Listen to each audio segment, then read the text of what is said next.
Welcome to the day 7 of PSTET preparation.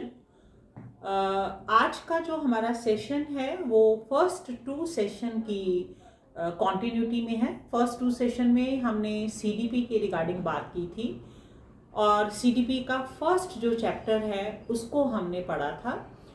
तो आज जो है वो हम इस सेशन में CDP का सेकेंड चैप्टर जो है उसको स्टडी करेंगे। जैसा कि हमने पहले सेशन में किया, पहला जो हमारा सेशन था वो था concept of development and its relation to the learning. विकास का कॉन्सेप्ट हमने पढ़ा था और विकास का सीखने की प्रक्रिया के साथ क्या रिलेशन है उसको हमने स्टडी किया था। तो अगर वो चैप्टर आपने बड़े ध्यान से सुना होगा और अगर नहीं भी सुना तो आप वीडियो दोबारा सुनना। इस चैप्टर को करने की कोई ज़रूरत नहीं पड़ेगी आपको लगेगा कि ये चैप्टर हमने ऑलरेडी किया हुआ है, क्योंकि हमने उसमें बड़ी डिटेल में विकास की बात की है, डेवलपमेंट की बात की है। और मैंने वहाँ पे स्टार्टिंग में ही कहा था कि डेवलपमेंट को समझने के लिए आपको सिर्फ 3 जो स्टेटमेंट्स हैं उनको पढ़ना है। तो पहली स्टेटमेंट थी, मैंने कहा था कि ये क्वालिटेटिव और क्वांटिटेटिव चेंज है। क्वांटिटेटिव मीन्स फिजिकल एस्पेक्ट में चेंज है, किसी बच्चे की उसकी हाइट ग्रो कर रही है, उसका साइज चेंज हो रहा है, उसका कलर चेंज हो रहा है, तो दैट इज क्वांटिटेटिव ना चेंज। और क्वालिटेटिव की बात करें तो बच्चे का बिहेवियर अगर चेंज हो रहा है, बच्चे की मेंटल एबिलिटी, उसके दिमाग की उसकी जो बुद्धि है, उसकी दिमाग की एबिलिटी जो है वो चेंज हो रही है, तो वो क्वालिटेटिव एस्पेक्ट हो गया। इसके साथ साथ हमने सेकेंड स्टेटमेंट करी थी कि it is not only the change in physical aspect, ये फिजिकल एस्पेक्ट में चेंज नहीं है, साथ साथ में मेंटल बिहेवियर में भी चेंज को हम डेवलपमेंट बोलते हैं। और तीसरा एस्पेक्ट था हमारा कि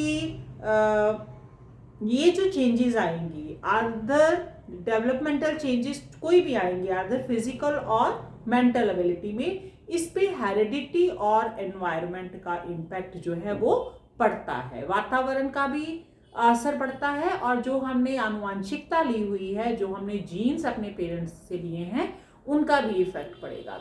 तो आज का जो हमारा टॉपिक है प्रिंसिपल्स ऑफ डेवलपमेंट, विकास के नियम जो हैं वो भी यही चीजें कहेंगे।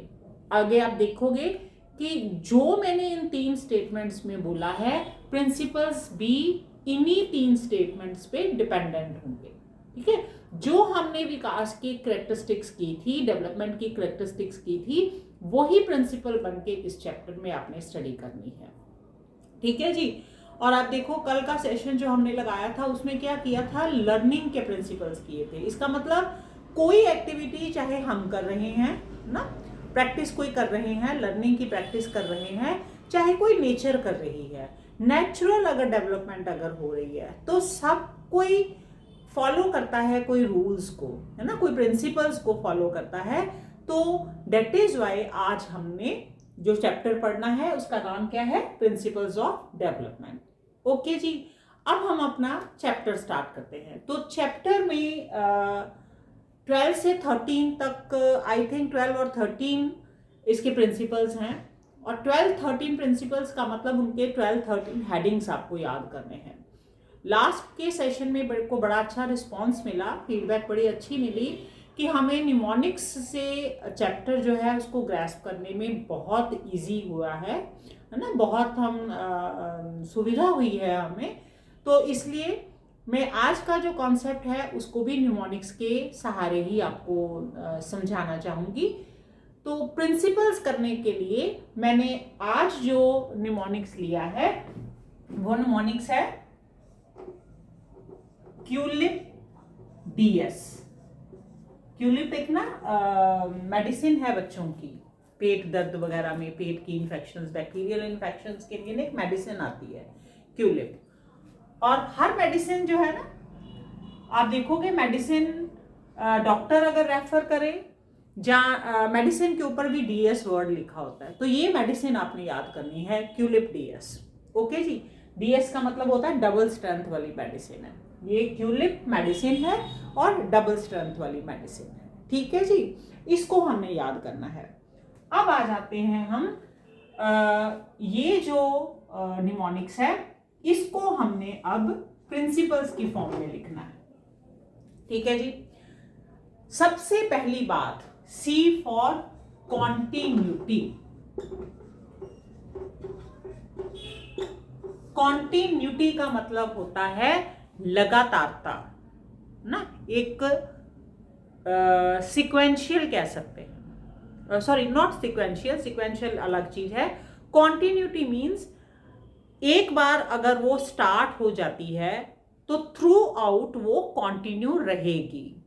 ठीक है, तो हमने ये कैरेक्टरिस्टिक्स पहले पढ़ी है कि development through out the life होती रहती है। ग्रोथ किसी टाइम पे रुक जाती है, पर जो डेवलपमेंट है वो starting from the वूम tool tomb means गर्भ से शुरू होके, मदर की गर्भ से शुरू होके हमारी डेथ तक, कब्र तक, टॉम्ब का मतलब कब्र तक ये कॉन्टिन्यू, जब तक हमारी डेथ नहीं होती डेवलपमेंट कॉन्टिन्यू होती है। मतलब हमारे में चेंजेस जो हैं वो फिजिकल और मेंटल, हमारे बिहेवियरल चेंजेस आती रहती हैं।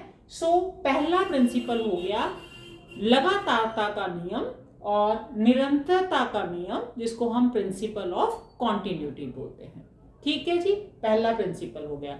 ये तो आपको समझाने की जरूरत नहीं है, अगर आपको पहला चैप्टर आपने बड़े ध्यान से सुना हुआ है तो, कि डेवलपमेंट आप देखो बच्चा के बर्थ से पहले ही स्टार्ट हो जाती है। वूम्ब के अंदर ही उसका हेड बनता है, आर्म्स बनती हैं, हार्ट बनता है, पीछे स्पाइनल कॉर्ड बनती है, लेग्स बनती हैं, ऑल बॉडी पार्ट्स बड़े होते हैं, उनमें चेंजेस आती हैं आफ्टर बर्थ, लेकिन पहले ये सारा कुछ बन जाता है ना। उसमें चेंजेस 9 महीने भी चेंजेस आती रहती हैं।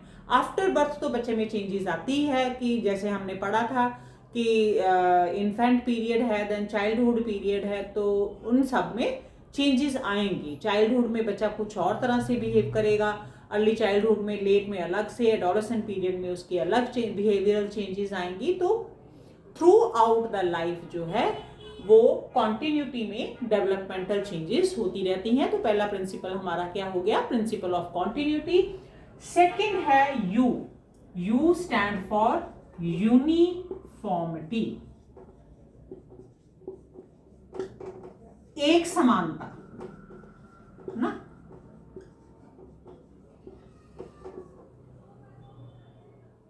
समानता का नियम मतलब कि जब हम में डेवलपमेंट होती है तो ऐसा तो नहीं है कि कोई बच्चा पहले चाइल्डहुड फेज में एंटर करता है और कोई बच्चा स्टार्टिंग में ही एडल्टहुड फेज में एंटर कर जाता है। सब में डेवलपमेंट का जो पैटर्न है वो सेम है। अगर गाय का बच्चा है ना, तो गाय कैसी, कोई भी गाय हो, सबके बच्चे की डेवलपमेंट जो है वो यूनिफॉर्म पैटर्न से होगी। अगर किसी इंसान का बच्चा है तो उसकी डेवलपमेंट का पैटर्न भी यूनिफॉर्म रहेगा। तो there is uniformity in the pattern of development. Pattern में, तरीके में डेवलपमेंट के, वो जो स्टेजेस हैं डेवलपमेंट की, जो लेवल हैं डेवलपमेंट के, वो सब उनका पैटर्न सेम ही रहेगा। और इन्फेंट से अर्ली चाइल्डहुड से लेट चाइल्डहुड, देन एडोलेसेंट का पीरियड, फिर अर्ली एडल्टहुड आ जाएगा, लेट एडल्टहुड आ जाएगा, ये सीक्वेंस चेंज नहीं होता। ठीक है, सब में ये सीक्वेंस सेम रहता है। इसको हम यूनिफॉर्मिटी का प्रिंसिपल कह देते हैं। उसके बाद में अब यूनिफॉर्मिटी का प्रिंसिपल तो ठीक है कि डेवलपमेंट जो है सब में एक पैटर्न में होगी, लेकिन ये जो यूनिफॉर्मिटी है, ये जो एक समानता है, ये हम पेन की प्रॉब्लम हो गई, ये हम रेट में नहीं देखते। Lack of uniformity in rate of development. किसी में डेवलपमेंट की स्पीड किसी स्टेज में डेवलपमेंट की रेट जो है, स्पीड जो है वो कम होती है, किसी स्टेज में डेवलपमेंट की जो रेट है वो ज़्यादा हो जाती है।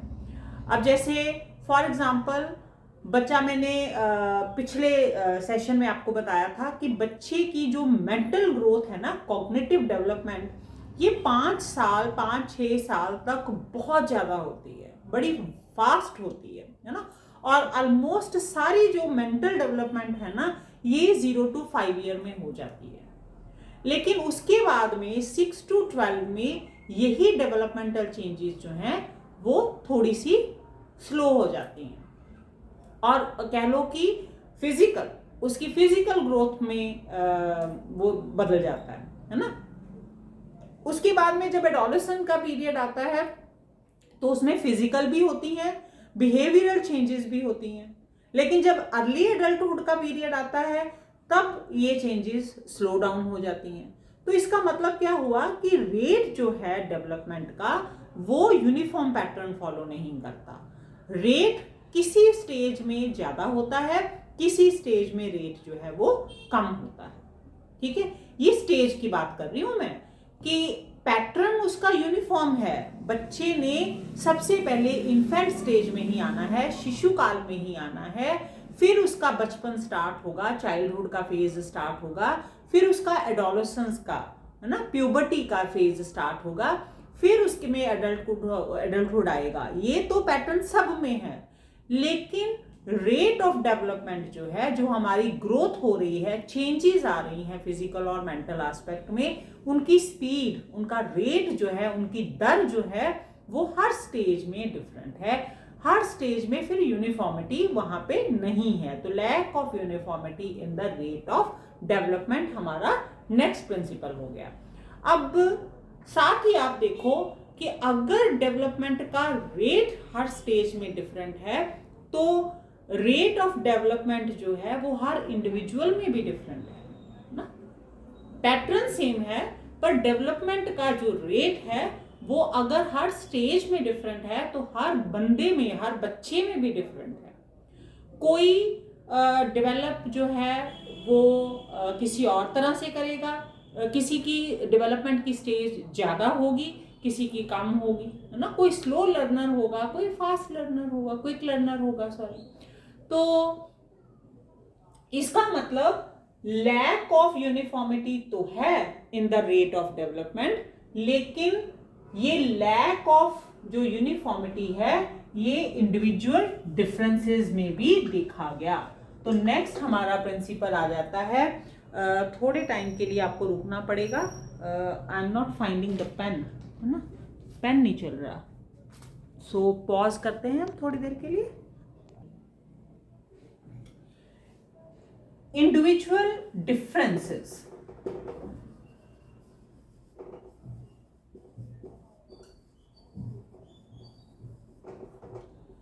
कि हर बच्चे में रेट ऑफ डेवलपमेंट जो है वो डिफरेंट है। ठीक है, तो ये नेक्स्ट प्रिंसिपल आ गया। तो पहला हमारा कॉन्टिन्यूटी का प्रिंसिपल है, लगातारता का, कि ये जो हमारी डेवलपमेंट है ना, विकास लगातार होता रहता है, थ्रू आउट लाइफ होता रहता है, फ्रॉम वूम टू टॉम, गर्भ से लेकर कबर तक एक समानता है से होता है, पैटर्न सब में सेम है, लेकिन यूनिफॉर्मिटी जो है, एक समानता विकास के दर में समानता नहीं है। तो नेक्स्ट प्रिंसिपल हो गया विकास की दर में समानता का अभाव। और ये जो समानता का अभाव है ये हर मतलब डिफरेंस जो है, नॉट अभाव, डिफरेंस जो है, फर्क जो है वो हर बच्चे में है। हर बच्चे की अपनी इंडिविजुअल पर्सनालिटी है, तो इंडिविजुअल डिफरेंसेस जो है, नेक्स्ट प्रिंसिपल हमारा हो गया इंडिविजुअल डिफरेंसेस का, 1 2 3 एंड 4। उसके बाद में आ गया पी। पी जो है प्रिडिक्टेबिलिटी। अब हमने कहा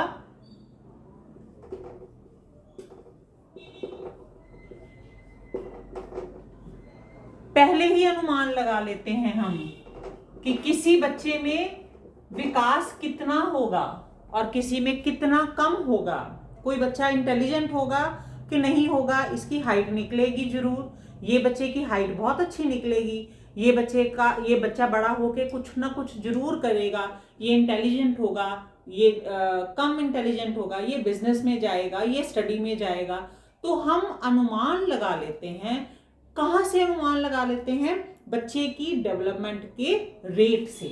तो डेवलपमेंट का रेट जो है, विकास की दर जो है, क्योंकि सब बच्चे में अलग अलग है, इसलिए हम बच्चे के विकास की दर से, उसकी डेवलपमेंट के रेट से अंदाजा लगा सकते हैं, अनुमान लगा सकते हैं, प्रिडिक्ट कर सकते हैं स्टार्टिंग में ही कि बच्चे की डेवलपमेंट कैसी रहेगी। ठीक है, तो that is the principle of predictability. आगे आ गया हमारे पास D. D is the principle of direction.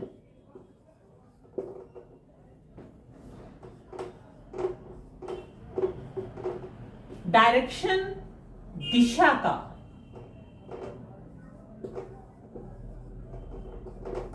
दिशा का प्रिंसिपल, ये बड़ा इंपॉर्टेंट है। डेवलपमेंट अगर आप वोम की बात करते हो, हमने कहा कि वोम से ही डेवलपमेंट स्टार्ट हो जाती है। और लेडीज जो हैं उनको तो नॉलेज होगी कि जब भी बच्चा बनता है तो वो एक सेल से बनता है ना, डिप्लॉयड सेल से बनता है, जिसको हम जाइगोट कहते हैं। वो फिर डिवाइड करता है बहुत सारे सेल्स में, मल्टीपल सेल्स में डिवाइड करता है। फिर वो सेल डिफरेंशिएट होते हैं, डिफरेंशिएट होके उससे किसी पार्ट से सर बनेगा, किसी से लेग्स बनेंगी, है ना, किसी से आर्म्स बनेगी। लेकिन सबसे पहले बच्चे का हेड डेवलप होता है।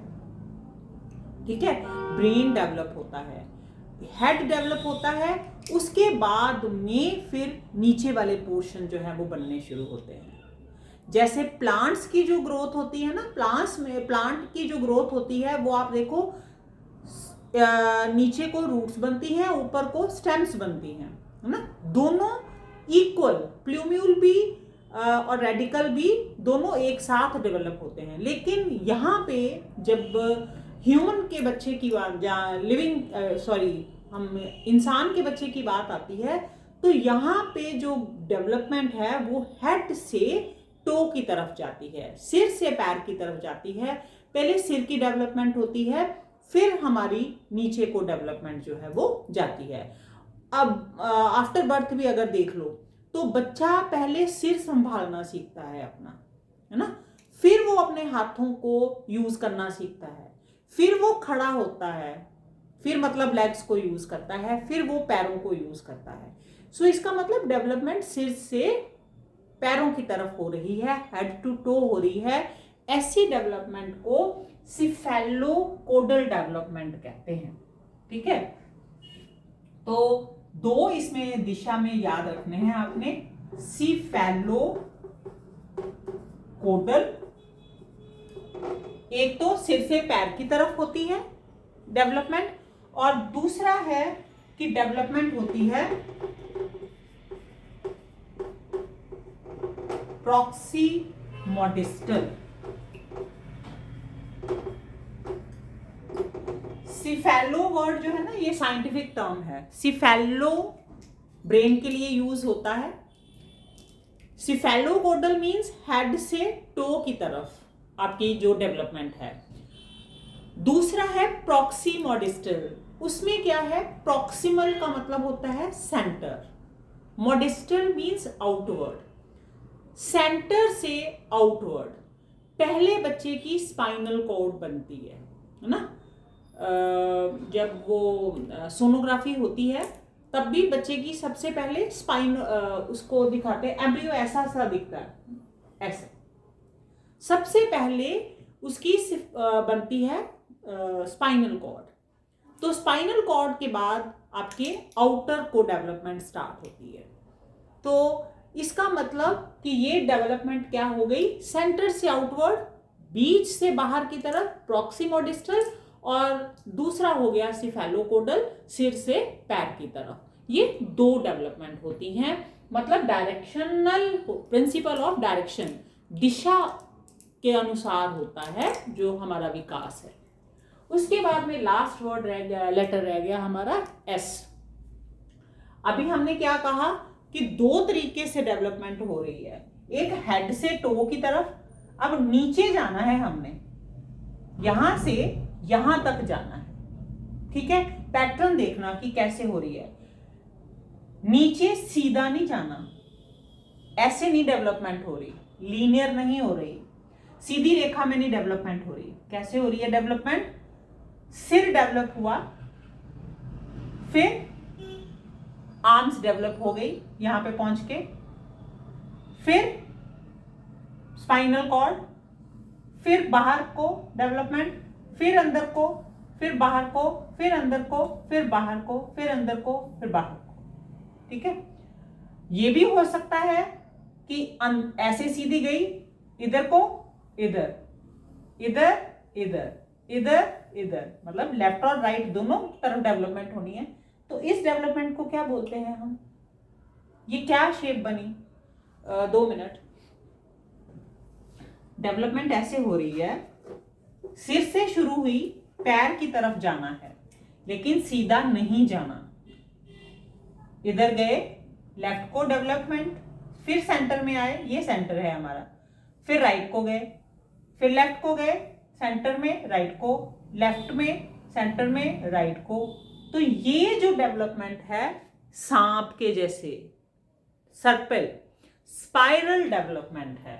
तो S for spiral development, principle of spiral development, क्योंकि ये दिशा के अनुसार होती है। हमारा विकास जो है सिर से पैर की तरफ जाएगा, लेकिन कैसे जाएगा, प्रॉक्सिमोडिस्टल, सेंटर से बाहर की तरफ। तो ये क्या बन जाता है, फिर इसका स्ट्रक्चर क्या, फिर ग्रोथ कैसी हो गई, नॉट लीनियर, सीधी रेखा में नहीं, स्पाइरल फॉर्म में। क्लियर हो गया जी। ये हमारे नियम हो गए, ये 6th one and this is the 7th one. Direction,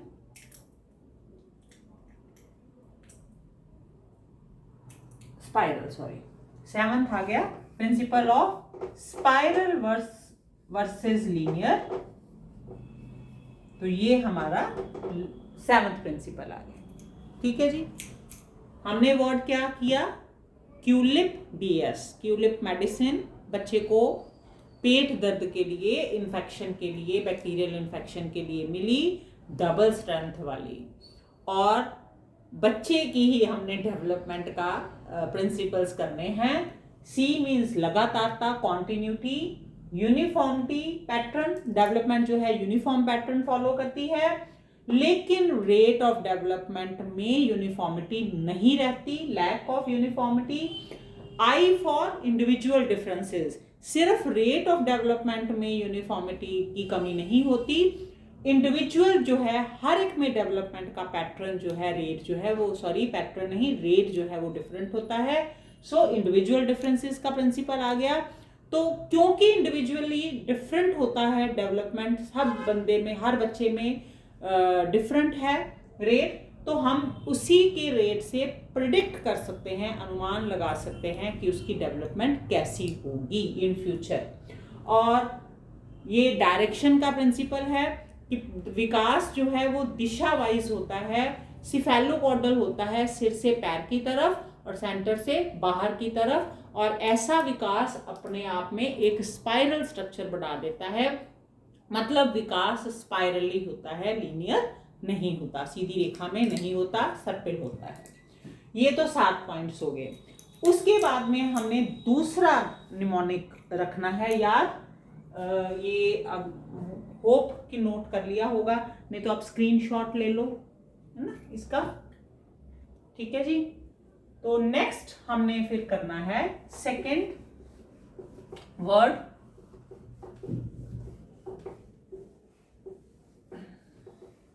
Mick.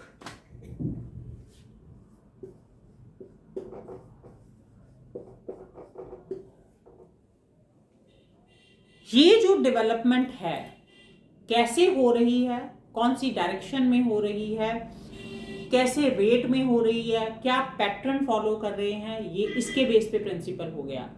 लेकिन हमने देखा कि डेवलपमेंट कब होती है, डेवलपमेंट कब होती है बच्चे में, when the cells are mature enough, जब मैच्योरिटी आ जाती है ना, कोई चीज बन गई तब वो डेवलप करेगी।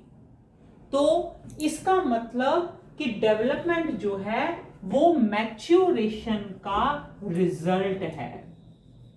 डेवलपमेंट जो है परिपक्वता का के कारण ही होता है। जब वो कोई चीज मैच्योर हो गई तब उसमें डेवलपमेंट होती है। ठीक है जी, तो रिजल्ट ऑफ मैच्योरेशन। और ये जो डेवलपमेंट है कैसे भी हो, कोई भी स्टेज हम स्टडी करें, किसी भी रेट का बात करें, हर तरह की डेवलपमेंट, दो ही तरीके की डेवलपमेंट है, क्वांटिटेटिव और क्वालिटेटिव, फिजिकल और मेंटल। ये दोनों डेवलपमेंट जो हैं, बिहेवियरल चेंजेस और कॉग्निटिव डेवलपमेंट और फिजिकल डेवलपमेंट, ये सब इंटर रिलेटेड हैं, एक दूसरे पे दोनों डिपेंड करती हैं। इंटर रिलेटेड का मतलब आपस में इनका संबंध है। अगर किसी बच्चे की फिजिकल डेवलपमेंट ठीक नहीं हो रही तो उसका माइंड भी इफेक्ट होगा ही होगा, उसकी मेंटल एबिलिटी भी इफेक्ट होगी, 100% होगी, है ना। जैसे हम जब पढ़ते होते थे तो हमें कहते होते थे कि अपनी फिजिकल ग्रोथ का जरूर ख्याल रखना है, हेल्थ का ध्यान रखना है। बच्चे, healthy mind stage in the healthy body. अगर आपकी बॉडी सही है, सेहतमंद हो, तो दिमाग भी आपका तंदुरुस्त तभी ही होगा। तो ये जो फिजिकल और कॉग्निटिव डेवलपमेंट है, ये एक दूसरे पे इंटरडिपेंडेंट है, इनका रिलेशन है आपस में। ठीक है जी। उसके बाद में नेक्स्ट आ गया सी, कि डेवलपमेंट जो है बच्चे में आती वो तभी आ सकती है अगर उसको कंक्रीट से एब्स्ट्रैक्ट की तरफ चलाया जाए। वास्तविकता से, कंक्रीट का मतलब होता है वास्तविकता से आभास की तरफ, जहां एब्स्ट्रैक्ट होते हैं भाववाचक, ना, भावनाओं की तरफ, इमोशंस की तरफ। पहले बच्चे की डेवलपमेंट अगर हमने करनी है, सही मायने में डेवलपमेंट तब तक नहीं हो सकती अगर बच्चे को कंक्रीट ऑब्जेक्ट के साथ हम रिलेट नहीं करते, है ना। उसका माइंड डेवलप करेगा अगर वो वास्तविकता में चीज देखता है, तो तभी आज की एजुकेशन का जो है एक जरूरी हिस्सा बन गया है टीएलएम जो है। टीएलएम मस्ट है कि आप एक मटेरियल लेके जाओ, टीचिंग लर्निंग मटेरियल लेके जाओ कि बच्चे का ब्रेन डेवलप हो, क्योंकि ब्रेन जो है ना वास्तविक चीजों के साथ अपने आप को अटैच कर लेता है। आपने कोई चीज देखी हो, आप सोचो, आपने कोई चीज देखी है तो वो आपके कैमरे में अंदर कहीं ना कहीं जरूर फिट हो जाएगी ना। वो वहां पे एक मेरे को याद नहीं आ रहा कि हमारा वो टर्म नहीं मेरे को याद आ रही, कि हम ये कहते हैं कि हमने जो कुछ देखा है वो हमारी आंखों में, वो उसका इमेज जो है कुछ सेकंड तक रहता है। चलो, वो साइंस का कॉन्सेप्ट है तो मेरे को वो याद नहीं आ रहा। तो इसका मतलब कि हम जब वास्तविकता से जुड़ते हैं तो हमारी ब्रेन की डेवलपमेंट फास्ट होती है। तो वो डेवलपमेंट जो है वो फिर हेल्प करती है हमें ऐसी चीजों को डेवलप करने में जो हमने नहीं देखी हुई, पर हम उसका रिलेशन जो है वो कंक्रीट के साथ कर लेते हैं। ठीक है, तो this is the principle of concrete to abstract. मतलब ये जो है ना, ये टर्म्स, ये सिर्फ हमने करनी है कि डेवलपमेंट हो गई है, डेवलपमेंट के प्रिंसिपल्स ठीक हैं, पर डेवलपमेंट किसके साथ, कहां से कहां तक जाती है। डेवलपमेंट पहले वास्तविकता में होगी, फिर वो जाके अपने आप एब्स्ट्रैक्ट चीजों में आपकी माइंड जो है वो डेवलप होगा। देन जनरल टू स्पेसिफिक, आम से खास की तरफ, इसको मैं क्लियरली लिख देती हूं, जनरल टू स्पेसिफिक। बच्चा पहले अपने चीजों में डेवलप करेगा जनरली। आप देखो कि G for general to specific, principle of general to specific का मतलब बच्चे को पहले अपने सारे टॉयज पसंद होते हैं। बच्चे का सिर्फ मकसद होता है कि मेरे किसी चीज को हाथ नहीं लगाना, ये सारी मेरी है, सारी चीजें मेरी हैं, मम्मी भी मेरी, पापा भी मेरे, भाई भी मेरा, बहन भी मेरी, ऑल बिलोंग टू मी। पर फिर उसका टेस्ट जो है एक पर्टिकुलर चीज की तरफ अट्रैक्ट हो जाता है। फिर उसको धीरे धीरे उसको पता चल जाता है कि सारे नहीं मेरे को चाहिए, है ना, इसकी मेरे को बहुत ज्यादा जरूरत है। तो स्पेसिफिकली फिर वो उसकी तरफ उसकी इमोशंस जो हैं वो डेवलप हो जाती हैं। तो कोई तरह की भी डेवलपमेंट है वो पहले जनरल होएगी फिर स्पेसिफिक होगी। ये तो हम इमोशंस की बात कर रहे हैं ना, कि टॉयज के साथ जनरली वो अटैच है सारे टॉयज के साथ, फिर स्पेसिफिकली कुछ टॉयज के साथ अटैच है। लेकिन अगर हम फिजिकली भी बात करें तो पहले जो ग्रो डेवलपमेंट होती है, जैसे हम सिफेलोकॉर्डल की बात ही की थी हमने, कि पहले जनरली हमारा एक जाइगोट बनना है ना, एम्ब्रियो बनाएगा, उसमें कोई डिफरेंशिएशन नहीं है पार्ट की, पहले जर्नल डेवलपमेंट होती है, फिर उसमें डिफरेंशिएशन स्टार्ट होती है कि ये वाला पोर्शन हेड बनेगा, ये वाला पोर्शन आर्म्स बनेंगी, ये वाले पोर्शन लेग्स बनेंगे, है ना, फिर हार्ट बनेगा, आईज बनेंगी। तो स्पेसिफिक जो डेवलपमेंट है वो बाद में होती है। तो प्रिंसिपल सेज कि development starts from the journal, पहले आम चीजों से, जनरलाइज चीजों से डेवलपमेंट स्टार्ट होती है, फिर खास चीजों की तरफ वो बढ़ती है।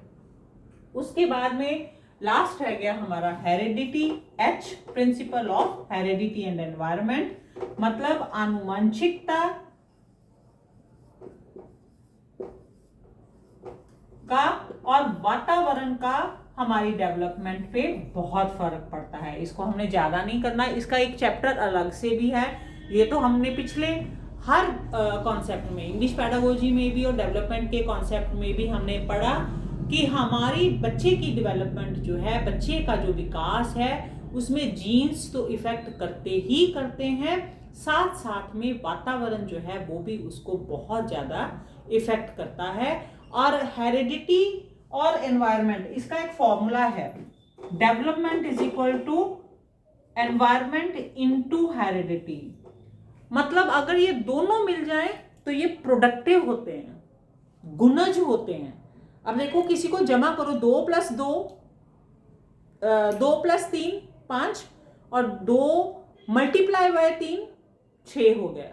इसका मतलब मल्टीप्लिकेशन जो ग्रोथ होती है ना, जब भी कोई ग्रोथ मल्टीप्लिकेटिव फॉर्म में होगी तो वो ज्यादा ही होगी। तो जब ये हेरिडिटी और एनवायरनमेंट दोनों फैक्टर अगर फेवरेबल हैं तो इसका मतलब डेवलपमेंट बहुत ज्यादा फास्ट होगी।